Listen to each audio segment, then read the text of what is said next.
Hello everyone, welcome to Sanmarga classes. 33ನೇ ಪ್ರಶ್ನೆ, ಸಮುದಾಯ ಎಂಬಂತಹ ಚಾಪ್ಟರ್ ಇಂದ 8 ವಾಕ್ಯಗಳಲ್ಲಿ ಉತ್ತರಿಸಿ ಅಂತ ಕೇಳಿದ್ದಾರೆ.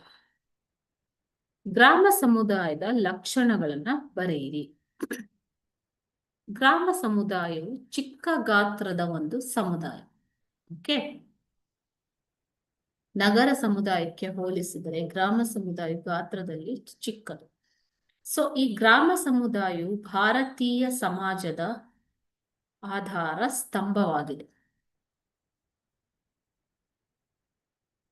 ಅಲ್ವಾ ಮಕ್ಕಳೇ? ಯಾಕೆ ಅಂದ್ರೆ ಹಳ್ಳಿಗಳೇ ಇದರ ಪ್ರಮುಖವಾದ ಆದ್ಯತೆ. ಓಕೆನಾ? ಸೊ ಇಲ್ಲಿ ಅನ್ಯೋನ್ಯವಾದ ಸಂಬಂಧಗಳು ಏರ್ಪಡುತ್ತವೆ ಮಕ್ಕಳೇ. ಓಕೆ, ಯಾಕೆ ಅಂದ್ರೆ ಜನಸಂಖ್ಯೆ ತುಂಬಾ ಕಡಿಮೆ ಇರುವುದರಿಂದ ಒಡನಾಟ ಏರ್ಪಟ್ಟು ಅನ್ಯೋನ್ಯ ಸಂಬಂಧಗಳು ಏರ್ಪಡ್ತವೆ.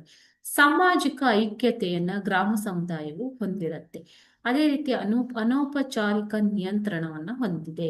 ಯಾಕೆ ಅಂತಂದ್ರೆ ಸಂಪ್ರದಾಯ ಸಂಸ್ಕೃತಿಗಳು ಅನೌಪಚಾರಿಕವಾಗಿ ಅವರ ಮೇಲೆ ನಿಯಂತ್ರಣವನ್ನ ಹೇರ್ತಾರೆ.